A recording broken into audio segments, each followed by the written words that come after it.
Hello everyone, and welcome back to another video from our channel, KHA News. In this video, we'll take a gentle look at the American stars we've recently lost, along with other beloved figures from around the world who have touched our hearts. Before we begin, we'd truly appreciate it if you could show your support by giving this video a like.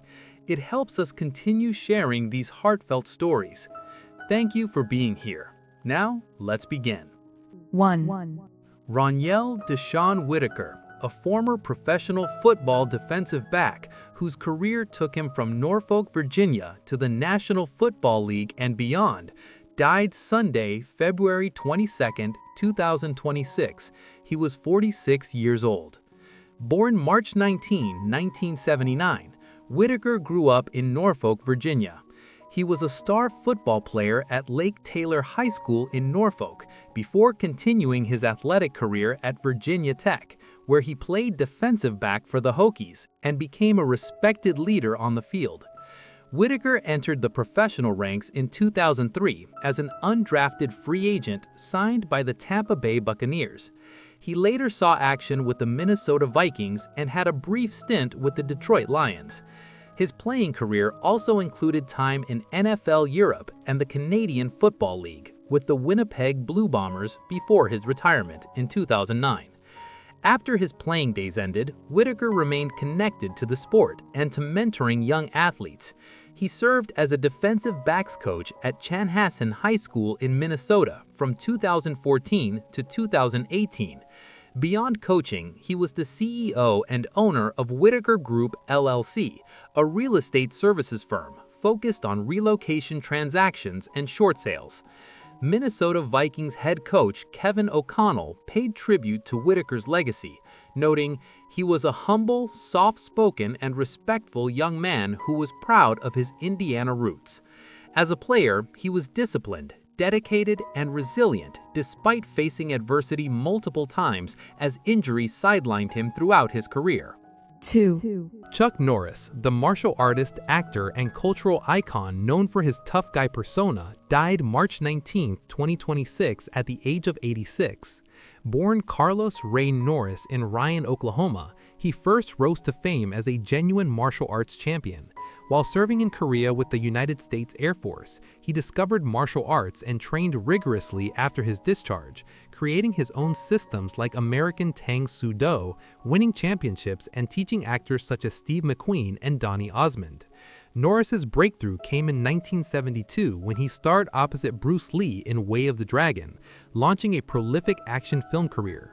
Over the 1970s and 1980s, he starred in movies like Breaker Breaker, Good Guys Wear Black, A Force of One, Missing in Action, and Delta Force, becoming one of Hollywood's most recognizable action stars.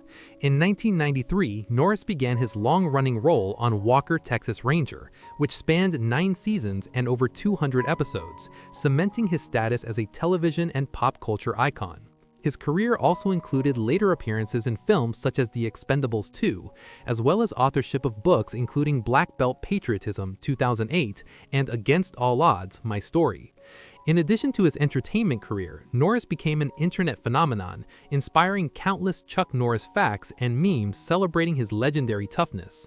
He also pursued political activism, philanthropy, and martial arts education, founding organizations such as Kickstart Kids and the United Fighting Arts Federation, and supporting the United Way, Make-A-Wish Foundation, and the U.S. Veterans Administration. Norris held black belts in multiple martial arts disciplines and received numerous accolades, including induction into the Martial Arts History Museum's Hall of Fame and Black Belt Magazine's Fighter of the Year Award in 1969. He is remembered as a pioneering martial artist, a beloved action star, and an enduring symbol of strength and resilience. 3. Desmond Barrett, the celebrated Welsh actor from Swansea, passed away in March 2026 at the age of 81.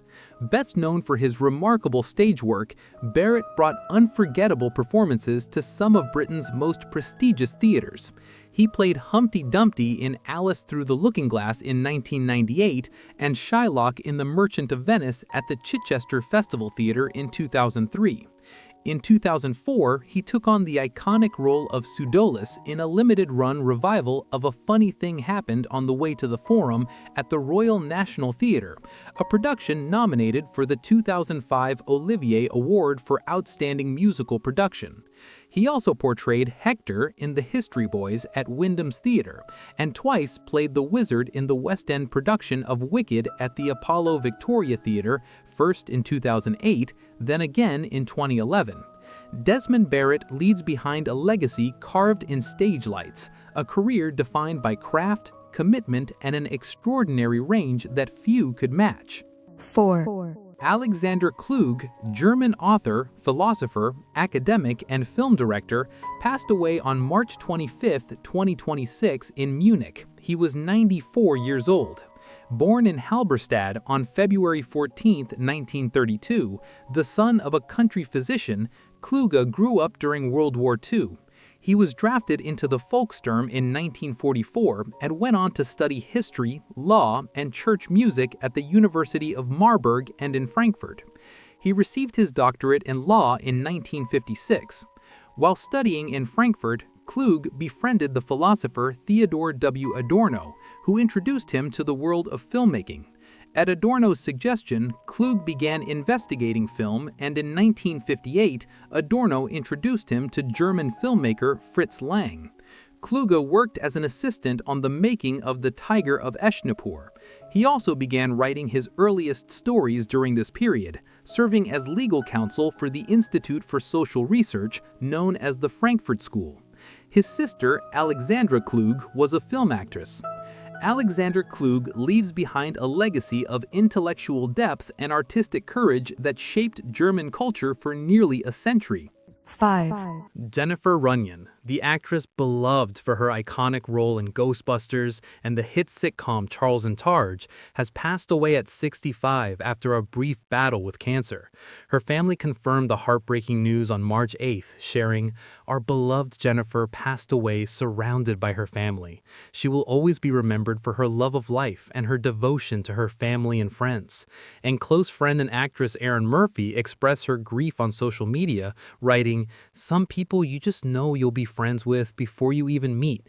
She was a special lady. I'll miss you, Jen." Born in Chicago on March 1, 1960, Runyon built a remarkable career across Hollywood's most memorable productions. She made her mark in the 1984 blockbuster Ghostbusters, appearing alongside Bill Murray in one of the film's most unforgettable scenes. That same year, she starred in Charles in Charge and Up the Creek, cementing herself as one of the decade's most recognizable faces. Her television legacy stretches across Quantum Leap, Beverly Hills 90210, Murder, She Wrote, and A Very Brady Christmas, where she stepped into the iconic role of Cindy Brady. By 2014, Runyon had quietly shifted her focus to teaching, a testament to the giving spirit her family described. Her daughter Bailey, herself a working actress, captured what so many felt. "All of the best parts of me came from you. The kindest, most compassionate person I've ever known. My best friend." Jennifer Runyon leaves behind a legacy that will live on through every frame she graced. Marie Osmond was not simply born into a family. She was born into a phenomenon. On October 13, 1959, Olive Marie Osmond arrived into the world in Ogden, Utah, the 8th of 9 children born to George Verrill Osmond Sr. and Olive May Davis. The Osmond household was many things at once: devout, musical, disciplined, loving, overwhelming, and utterly unlike anything that could be considered ordinary. From her very first breath, Marie entered a world already in motion, already performing, already being watched. Her brothers Alan, Wayne, Mariel, Jay, Donnie, and the younger ones had already begun to make a name for the Osmond family in the American consciousness. Marie's arrival then was not just a birth, it was the introduction of the final missing piece in what would become one of the most recognizable families in the history of American entertainment. Growing up, Osmond meant growing up under a very particular kind of pressure, one that was simultaneously spiritual and commercial, familial and public. The Church of Jesus Christ of Latter-day Saints was not merely a religious backdrop to the Osmond family's life. It was the architecture of everything they did, thought, felt and pursued. George Sr. was a strict but loving father who believed deeply in the values of hard work, family unity, and faith. Olive, the matriarch, was the emotional center of the household, a woman of extraordinary patience and resilience who somehow managed to raise 9 children while also supporting a family career that would eventually take them all the way to the highest levels of American showbiz. Marie was, in many ways, shaped by the paradox of being both deeply loved and somewhat overlooked. She was the only girl among the Osmond siblings for most of her childhood, a fact that had profound implications for her identity, her ambitions, and her sense of self. Her brothers were already stars by the time she was old enough to understand what stardom meant.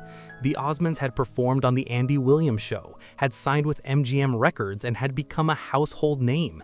And yet, Marie, the little girl in the midst of all this masculine musical energy, had to find her own place, her own voice, her own reason to be on the stage. She did not have to wait too long. It became apparent very early that Marie possessed something her brothers, talented as they were, did not quite have in the same measure: a natural, instinctive emotional connection to an audience. She was not just performing when she sang or smiled or spoke. She was communicating, person to person, heart to heart. Those who knew her as a child often remarked on this quality, this ability to make whoever was in the room feel as though she was singing or speaking directly and only for them. It was a gift that could not be taught and could not be manufactured. Her formal entry into the entertainment world came when she was just 3 years old, appearing alongside her brothers during their television engagements. But it was at the age of 13 that Marie's career truly began to take its own shape. In 1973, she released a song called Paper Roses, a country pop number that had originally been recorded by Anita Bryant in 1960. What Marie did with it, however, was something entirely her own. Her voice, young, clear, slightly trembling with an earnestness that no amount of studio production could have manufactured, transformed the song into a statement of arrival. Paper Roses shot to #1 on the Billboard country charts and reached the top 5 on the pop charts as well, making Marie Osmond, at 13, one of the youngest artists ever to achieve such a feat. But before all of that, before the record contracts and the television cameras and the magazine covers, there was just a girl growing up in a big, noisy, wonderful, complicated house in Ogden, Utah. There were family dinners and church on Sundays and siblings arguing over the bathroom, and a mother who somehow always knew what each of her children needed, even when they didn't know it themselves. There were road trips and rehearsals, and the particular kind of childhood that comes from being part of something larger than yourself before you're old enough to fully understand what that something is. Marie has spoken many times throughout her life about the tensions inherent in growing up as she did. On one hand, she was surrounded by love, unconditional, fierce, Mormon solid love from 2 parents who genuinely adored their children. On the other hand, she was thrust into the public eye at an age when most children are still figuring out how to tie their shoes. And the pressure to perform, to smile, to be charming and talented and graceful on demand left marks that would take decades to fully understand. She was not a child who was exploited in any crude sense. Her parents were protective and careful, but she was a child whose childhood was inevitably shaped by the demands of a career that began before she had the language to consent to it. There is something quietly remarkable about what Marie Osmond made of all of this. She could have been crushed by the weight of expectation, or lost in the shadow of her more famous brothers, or broken by the relentless scrutiny that came from being a child in the public eye. Instead, she became something rare, a performer who retained through all the years and all the pressures a quality of genuine warmth and authenticity that her audiences could feel. That quality was born in Ogden, Utah, in a house full of music and faith and siblings and love, and it never entirely left her no matter what came next. The story of Marie Osmond's music career is, at its core, the story of a young woman who refused to be a footnote. In a family where the boys were the main event, where Donnie's smile and vocal range had already made teenage girls across America weak at the knees, Marie could have settled for being the charming sister, the pretty face on the sidelines, the one who waved from the back of the stage. She did not. Instead, she built a musical career that would span more than 5 decades, outlasting trends, surviving personal catastrophes, and evolving in ways that consistently surprised critics who were too quick to underestimate her. Paper Roses, released in the autumn of 1973, was the opening declaration.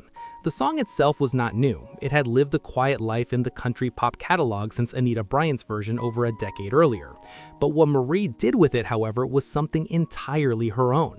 Her voice, young, clear, slightly trembling with an earnestness that no amount of studio production could have manufactured, transformed the song into a statement of arrival. Paper Roses shot to #1 on the Billboard Country Singles Chart and reached the top 5 on the pop charts as well, making Marie Osmond at 13 one of the youngest artists ever to achieve such a feat. But before all of that, before the record contracts and the television cameras and the magazine covers, there was just a girl growing up in a big, noisy, wonderful, complicated house in Ogden, Utah. There were family dinners and church on Sundays and siblings arguing over the bathroom, and a mother who somehow always knew what each of her children needed, even when they didn't know it themselves. There were road trips and rehearsals, and the particular kind of childhood that comes from being part of something larger than yourself before you're old enough to fully understand what that something is. Marie has spoken many times throughout her life about the tensions inherent in growing up as she did. On one hand, she was surrounded by love, unconditional, fierce, Mormon, solid love from two parents who genuinely adored their children. On the other hand, she was thrust into the public eye at an age when most children are still figuring out how to tie their shoes. And the pressure to perform, to smile, to be charming and talented and graceful on demand left marks that would take decades to fully understand. She was not a child who was exploited in any crude sense. Her parents were protective and careful, but she was a child whose childhood was inevitably shaped by the demands of a career that began before she had the language to consent to it. There is something quietly remarkable about what Marie Osmond made of all of this. She could have been crushed by the weight of expectation, or lost in the shadow of her more famous brothers, or broken by the relentless scrutiny that came from being a child in the public eye. Instead, she became something rare, a performer who retained through all the years and all the pressures a quality of genuine warmth and authenticity that her audiences could feel. That quality was born in Ogden, Utah, in a house full of music and faith and siblings and love, and it never entirely left her no matter what came next. The story of Marie Osmond's music career is, at its core, the story of a young woman who refused to be a footnote. In a family where the boys were the main event, where Donnie's smile and vocal range had already made teenage girls across America weak at the knees, Marie could have settled for being the charming sister, the pretty face on the sidelines, the one who waved from the back of the stage. She did not. Instead, she built a musical career that would span more than 5 decades, outlasting trends, surviving personal catastrophes, and evolving in ways that consistently surprised critics who were too quick to underestimate her. Paper Roses, released in the autumn of 1973, was the opening declaration. The song itself was not new. It had lived a quiet life in the country pop catalog since Anita Bryant's version over a decade earlier. But what Marie did with it, however, was something entirely her own. Her voice, young, clear, slightly trembling with an earnestness that no amount of studio production could have manufactured, transformed the song into a statement of arrival. Paper Roses shot to #1 on the Billboard Country Singles Chart and reached the top 5 on the pop charts as well, making Marie Osmond at 13 one of the youngest artists ever to achieve such a feat. But before all of that, before the record contracts and the television cameras and the magazine covers, there was just a girl growing up in a big, noisy, wonderful, complicated house in Ogden, Utah. There were family dinners and church on Sundays and siblings arguing over the bathroom, and a mother who somehow always knew what each of her children needed, even when they didn't know it themselves. There were road trips and rehearsals, and the particular kind of childhood that comes from being part of something larger than yourself before you're old enough to fully understand what that something is. Marie has spoken many times throughout her life about the tensions inherent in growing up as she did. On one hand, she was surrounded by love, unconditional, fierce, Mormon, solid love from two parents who genuinely adored their children. On the other hand, she was thrust into the public eye at an Meet Me in Montana, a duet with Dan Seals, released in 1985, became one of the most beloved collaborations in country music that year, reaching #1 and earning the pair the Country Music Association Award for Vocal Duo of the Year. The chemistry between the two singers was palpable. Their voices complemented each other in the way that the best duets always do, each one bringing out qualities in the other that might not have surfaced in a solo performance. For Marie, the CMA Award was more than a trophy. It was an official acknowledgement from the country music establishment that she belonged fully and without qualification among the genre's elite. Other charting singles from this period included Read My Lips, Sweet Life, and I Only Wanted You, each of which demonstrated a different facet of her range as a performer. She could do heartbreak and she could do joy. She could do the quiet introspection of a ballad and the open road exuberance of an up-tempo number. What connected all of these songs was the same quality that had been present in Paper Roses 15 years earlier, an emotional directness that made the listener feel included, implicated, seen. The 1990s were a more complicated decade for Marie's music career, as they were for country music generally. The rise of new artists, the changing of radio formats, and the cultural shifts that came with the decade's broader upheavals meant that established artists had to work harder to maintain their presence on the charts. Marie recorded and released music throughout the decade, but the commercial heights of the mid-1980s proved difficult to recapture. This was not a failure of artistry. Her voice remained exceptional, her instincts remained sound, but rather a reflection of the brutal mathematics of the music industry, where longevity is rarely rewarded with the same enthusiasm as novelty. What is remarkable given all of this is that Marie Osmond never stopped making music. Through the 2000s and into the 2010s and 2020s, she continued recording, continued performing, and continued finding audiences who responded to her with the same warmth and loyalty they had been showing since she was a 13-year-old girl singing about paper roses on a country radio station. Her Las Vegas residency, which she shared with her brother Donnie for years at the Flamingo, gave her a platform to perform her catalog live for audiences who spanned multiple generations, and the response was consistently rapturous. She has also in more recent years explored musical territory beyond straight country, incorporating pop, inspirational, and even classical adjacent material into her recordings. This willingness to evolve, to refuse a comfortable stasis of performing the same songs in the same way forever, speaks to something essential about her character as an artist. Marie Osmond has never been content to be a museum piece. She has always been, at her core, a musician who is genuinely engaged with the act of making music, not just the business of it, not just the performance of it, but the actual living creative process that begins when a song finds a singer who truly understands what it is trying to say. Her influence on younger country artists has been more significant than the history books have yet fully acknowledged. Performers who came of age in the 1980s and 1990s have cited her as an early and formative influence, pointing to her crossover success, her emotional directness, and her sheer staying power as qualities they aspired to in an industry that has always been somewhat uncomfortable with female longevity, that has a troubling tendency to celebrate young women and then discard them as they age. Marie Osmond's 5-decade career stands as a rebuke and an inspiration simultaneously. She did not fade. She did not retire gracefully into irrelevance. She kept singing, kept recording, kept showing up, and the music kept being good. If music was the foundation of Marie Osmond's career, television was the house built upon it, the structure that made her not merely a successful recording artist, but a genuine American institution. Her relationship with the medium began almost before she was old enough to fully understand what a camera was, and it deepened and evolved over the decades in ways that revealed new dimensions of her personality and her talent each time.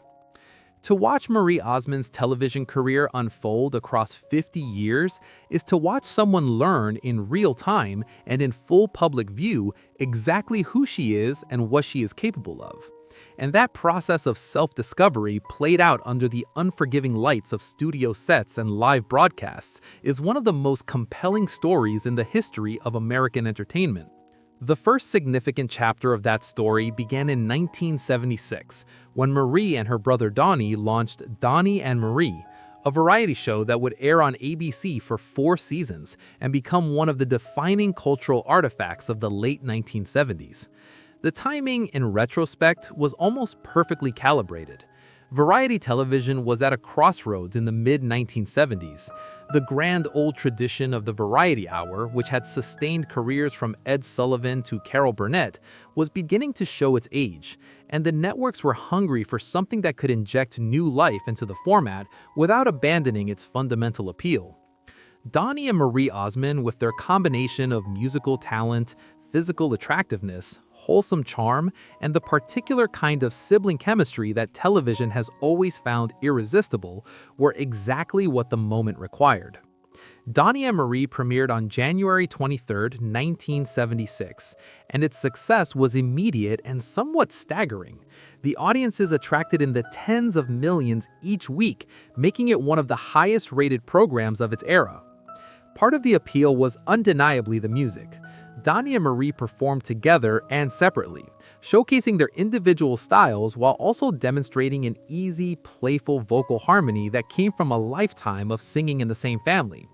But the greater part of the show's appeal was the relationship between the two hosts, which translated onto the screen with a naturalness and warmth that could not have been manufactured by any writer room or production team, no matter how skilled. Marie, in particular, discovered something about herself during the run of Donnie and Marie that would shape everything she did afterward. She was not just a singer who could appear on television. She was a television personality in the fullest and genuine sense. Someone who came alive in front of a camera, who understood intuitively the rhythms of live performance, who could be funny and warm and self-deprecating and charming all at the same time without any of it feeling calculated or performed. Her comedic timing, which had not been widely anticipated before the show began, turned out to be exceptional. She could land a punchline with the precision of someone who had been doing sketch comedy for decades, and she did so with a naturalness that suggested the ability had always been there, waiting for the right vehicle to bring it out. The show ran for 1979, producing 4 seasons of content that ranged from musical performances to sketch comedies to celebrity guest appearances. Among the guests who appeared during the show's run were Kermit the Frog and Miss Piggy, Bob Hope, Paul Lynde, and a remarkable array of the era's biggest names in entertainment. Each episode opened with Donnie and Marie's iconic introductions. "I'm a little bit country," Marie would declare, "and I'm a little bit rock and roll." An exchange so perfectly calibrated to their individual personas that it became one of the most recognized catchphrases in American television history. The end of Donnie and Marie in 1979 might have marked the end of Marie's relationship with television, but it did not. Instead, it marked the transition. In 1980, she hosted her own variety special, and throughout the early 1980s, she remained a frequent presence on television through guest appearances, award show performances, and specials that allowed her to continue developing her on-screen persona outside the specific context of the show she has shared with her brother. She appeared on talk shows, game shows, and variety specials with a frequency that kept her name and face in the American consciousness, even during periods when her recording career was less commercially active. The next major chapter in her television story came in 1998, when Donnie and Marie was revived as a daytime talk show. The cultural landscape had changed enormously in the nearly 2 decades since the original variety show had ended. Daytime television was now dominated by talk formats, and the competition was fierce. But the revived show found its audience with a speed that surprised even its creators. Donnie and Marie's chemistry had not diminished in the intervening years. If anything, it had deepened, acquiring the easy confidence of 2 people who had been performing together since childhood, and who had also now shared the kinds of adult experiences, marriages, children, professional setbacks, personal losses, that give a working relationship genuine depth. The show ran for 2 years and won a Daytime Emmy Award, a recognition that validated what its audience had known from the beginning, that whatever Marie and Donnie Osmond had together could not be replicated or replaced. Beyond her work with Donnie, Marie has also made a series of notable appearances in dramatic and semi-dramatic television contexts that have consistently surprised audiences who assumed they knew exactly what she was capable of. She appeared in made-for-television movies throughout the 1980s and 1990s, taking on roles that ranged from romantic leads to more complex dramatic characters. In 1995, she starred in The Gift of Love, a television film that gave her the opportunity to demonstrate a dramatic range that her variety show persona had somewhat obscured.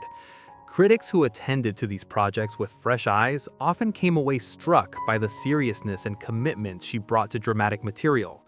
She was not an actress playing at being a performer, but a performer who had done the internal work necessary to inhabit a character convincingly. Her participation in Dancing with the Stars in 2007 deserves particular attention because it represented something more than a celebrity taking on a novel challenge. Marie approached the competition with a combination of competitive intensity and emotional openness that made for some of the most compelling television of that season. She learned ballroom dancing with the same dedication she had brought to every other performance challenge of her career, and she pushed herself physically and emotionally in ways that were visible to every viewer. A famous incident during the competition, when she fainted live on air after completing a dance, became one of the most widely discussed moments of the entire season, not because of its drama, but because of what it revealed about Marie's character. She had pushed herself past the point of physical sustainability rather than give anything less than everything she had. She ultimately finished in third place, a result that reflected the extraordinary standard she had set for herself over the course of the competition. Her Las Vegas residency with Donnie at the Flamingo Hotel, which ran for an extraordinary 11 years beginning in 2008, represented perhaps the fullest and most sustained expression of her talents as a live television-adjacent performer. The show, which combined music, comedy, dance, and the pure spectacle of two supremely experienced entertainers working at the height of their craft, became one of the most successful and longest-run residencies in Las Vegas history. Night after night, for 11 years, Marie and Donnie performed for audiences that included first-time visitors and people who had been watching them since the original Donnie and Marie show in the 1970s. The longevity of the residency was itself a statement that the particular quality Marie brought to live performance, that warmth, that connection, that sense of genuine communication between performer and audience, was not a historical artifact, but a living, present reality. Throughout all of these television ventures and through the film appearances and stage productions and live events that accompanied them, Marie demonstrated something that the best television performers always demonstrate: that the medium, at its finest, is not about spectacle or celebrity or the mere projection of a curated image, but about genuine human connection. The camera, for Marie, was never an obstacle between herself and her audience. It was a window. And through it, for more than 5 decades, she allowed people to see someone real. Marie Osmond's life has never been a performance of perfection, even though the pressure to appear perfect has followed her since childhood. Behind the luminous smile and the effortless stage presence, there has been a woman who has faced serious, sometimes life-threatening health challenges with a candor that has made her not just a celebrity, but a genuine source of comfort and identification for millions of people who recognize their own struggles in hers. The most publicly discussed of her health battles has been her long and complicated relationship with postpartum depression. After the birth of several of her children, Marie experienced depressive episodes of a severity that went far beyond what is colloquially and inadequately described as the baby blues. She has spoken extensively about this in interviews and in her 2001 book, Behind the Smile, in which she described with remarkable honesty the darkness that descended upon her after childbirth, the disconnection, the despair, the terrifying sense that she was failing at the one role that, as a devout Mormon woman and mother, she felt she had no right to fail at. The courage it took to write and speak publicly about these experiences should not be underestimated. In the late 1990s and early 2000s, postpartum depression was still widely misunderstood and frequently stigmatized, and a celebrity of Marie's stature admitting to it was an act of genuine cultural bravery. Her openness helped change the conversation around maternal mental health in America in ways that are difficult to quantify but impossible to dismiss.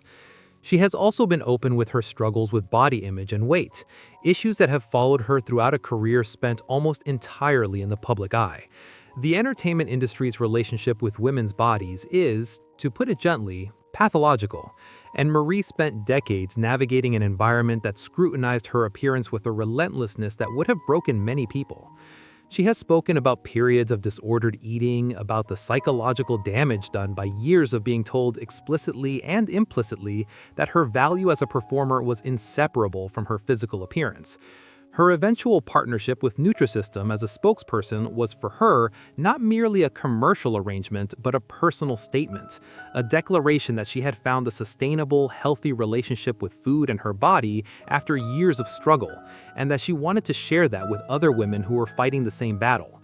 In 2012, Marie underwent open-heart surgery, a revelation that shocked many of her fans who had not been aware of the underlying cardiac issues that had been quietly monitored for some time. The surgery was successful, and Marie's recovery was characteristically determined and relatively swift, but the experience shook her profoundly and prompted a period of serious reflection about mortality, health, and the things in life that matter most. She has spoken about this period with her trademark combination of humor and honesty, acknowledging both the fear that accompanied the diagnosis and the gratitude she felt afterward for the skill of her medical team and the love of her family. What emerges from the full picture of Marie Osmond's health journey is not a story of weakness, but of extraordinary resilience. She has faced depression, physical illness, the psychological weight of decades spent under public scrutiny, and the particular health pressures that come with a performance career that demands physical vitality well into middle age and beyond.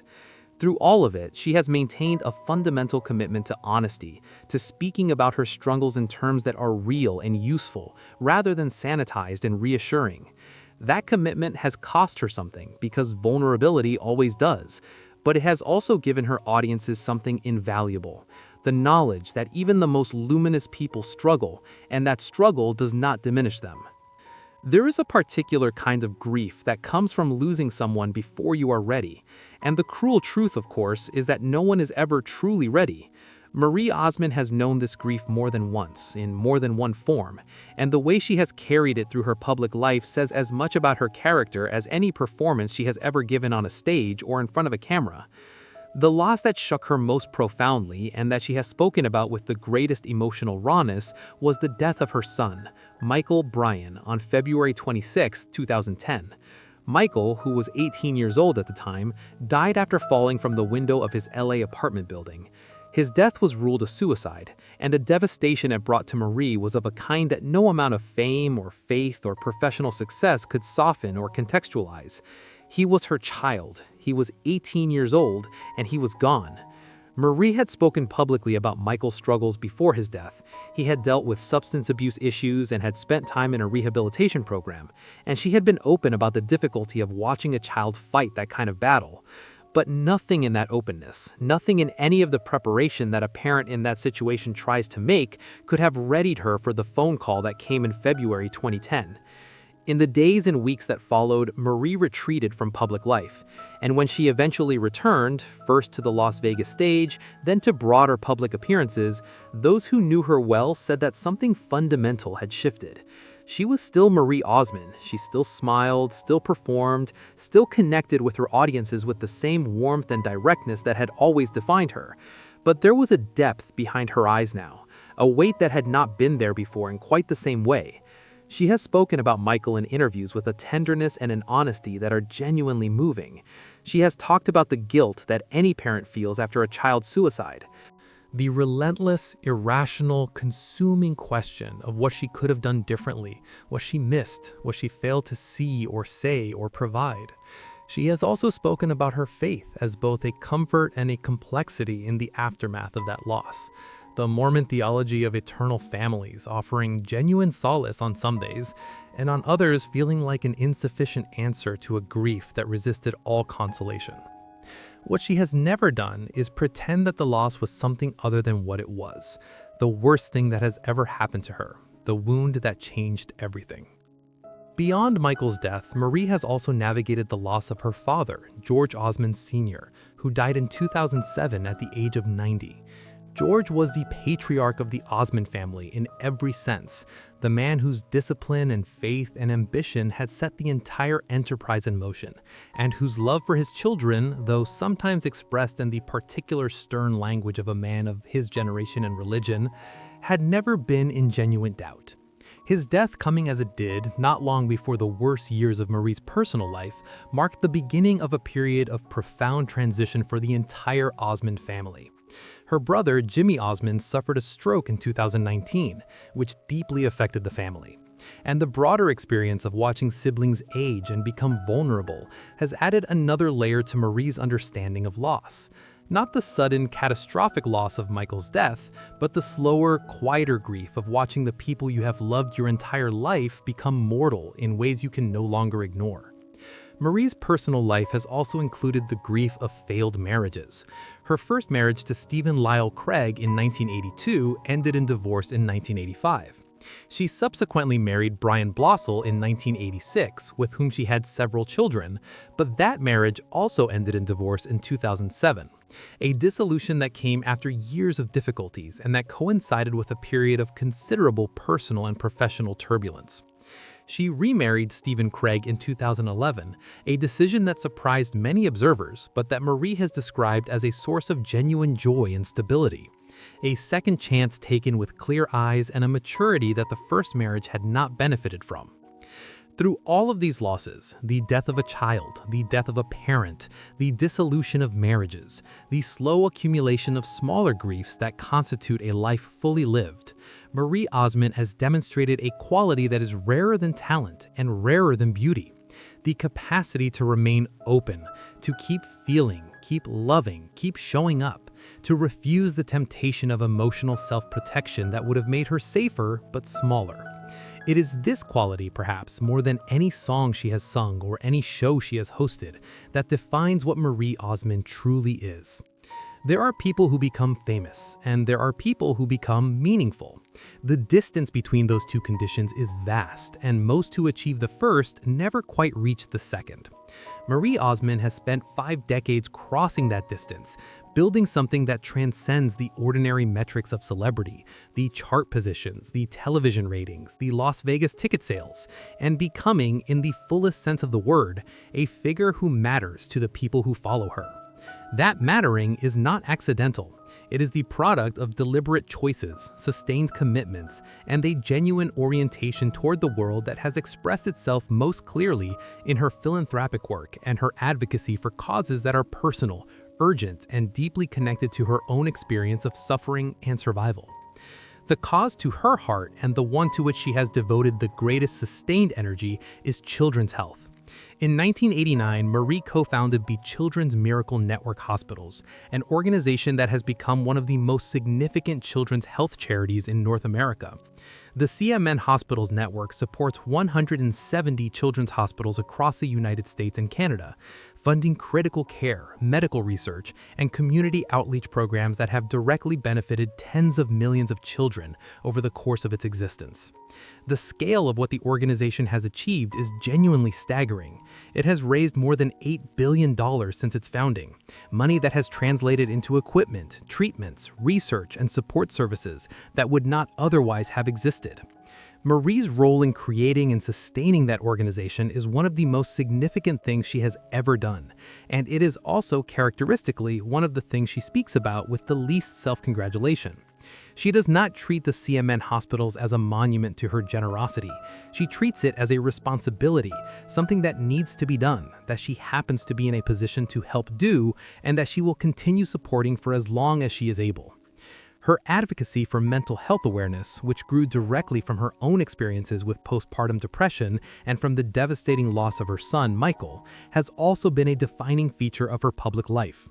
She has worked with organizations focused on suicide prevention and maternal mental health, lending her name, her story, and her platform to efforts aimed at reducing stigma and increasing access to care. In a media landscape that is frequently superficial and attention deficient, Marie has demonstrated a rare willingness to return to these subjects again and again, not just when they are immediately relevant to something she is promoting, but as a sustained commitment that does not depend on commercial incentive. She is also a successful entrepreneur in ways that are sometimes overlooked in assessments of her career. Her line of dolls, Marie Osmond fine porcelain dolls, which she launched in the late 1980s, became one of the most commercially successful celebrity doll lines in American history. The business grew far beyond what anyone had initially anticipated, developing into a genuine enterprise with its own design team, collector community, and cultural identity. Marie's involvement in the business was never merely nominal. She was deeply engaged with the creative process, personally invested in the quality and aesthetic of each piece, and genuinely passionate about the art form in the way that communicated itself to the collectors who became devoted customers. The doll business demonstrated something important about Marie Osmond's character, that her creativity was not confined to performance, and that her entrepreneurial instincts were sharp and serious. Her Mormon faith has remained a constant throughout her life, a foundation that has been tested by grief and complicated by the tensions between her church's traditional teachings and her own compassionate instincts, but never abandoned. She has spoken thoughtfully about the complexity of being a public figure, whose faith is simultaneously a source of great strength and an occasional source of controversy, particularly regarding her church's historical positions on gender and sexuality. When her daughter Jessica came out as gay in 2009, Marie's response was one of unconditional love and public support, a position that put her in some tension with more conservative elements of her faith community, but that she maintained without apology or equivocation. Her relationship with Jessica has been, by all accounts, warm and close, and Marie's public advocacy for her daughter's dignity and happiness has been one of the more quietly courageous things she has done in a career that has not lacked for courage. She is also, it should be said, genuinely funny, a quality that tends to get underreported in serious assessments of her life and work because humor is still not taken as seriously as it deserves to be, particularly when it comes from women. Marie's wit is dry, quick, and entirely unafraid of self-deprecation. She has spent decades making audiences laugh at a level of genuine comedic skill, and the ease with which she moves between emotional depth and comic lightness is one of the most distinctive features of her public persona. It is not a contradiction. The capacity for real humor and the capacity for real feeling are not opposites, and in Marie's case, they spring from the same source, an honest, clear-eyed engagement with the full range of human experience that refuses to sentimentalize or to trivialize anything it encounters. Her influence on the culture of American family entertainment, on the idea that a performer can be wholesome without being saccharine, faith-driven without being preachy, family-oriented without being dull, is broader and deeper than most cultural histories have yet acknowledged. She helped define a particular kind of American public life that was inclusive, warm, and genuinely connected to the values of ordinary families in a way that much of Hollywood entertainment has never managed to be. That legacy is worth taking seriously, and one that will outlast the specific memories of any individual song or television episode. Marie Osmond, at 64, is not a woman winding down. She is a woman who has arrived, after an extraordinarily eventful journey, at a place of genuine clarity about who she is and what she wants her remaining years to mean. The end of the Las Vegas residency with Donnie in November 2019, after 11 remarkable years at the Flamingo, marked a real turning point, closing one of the great chapters of her professional life with grace and gratitude, rather than reluctance or regret. Since then, she has continued recording music with an artistic freedom that comes from no longer needing to calibrate every creative decision against the demands of a live show. She has remained a warm and consistently compelling television presence, appearing on talk shows and entertainment programs with the same unself-conscious engagement that has always made her one of the most watchable people on screen. Her work with the Children's Miracle Network hospitals continues with undiminished dedication, now more than 3 decades old and still one of the most consistent threads of purpose running through her adult life. At home, she has devoted herself to her children and grandchildren with the patience and perspective that only hard experience can teach. Her remarriage to Stephen Craig has brought her a domestic happiness she speaks about with quiet, genuine gratitude. The grief of losing Michael has not left her. It never will. But she has found a way to carry it that does not define or diminish her. She honors his memory by remaining open, by continuing to create, by choosing every day to show up fully for the life that remains. Marie Osmond today is exactly who she has always been, only more so, warmer, wiser, and entirely unfinished. This has been the story of Marie Osmond, a girl born into noise and faith and expectation who became, across 6 remarkable decades, something far greater than anyone could have predicted. A woman who turned every wound into wisdom, every stage into a conversation, and every loss into a reason to keep going. She's not a legend because she was perfect. She is a legend because she was real.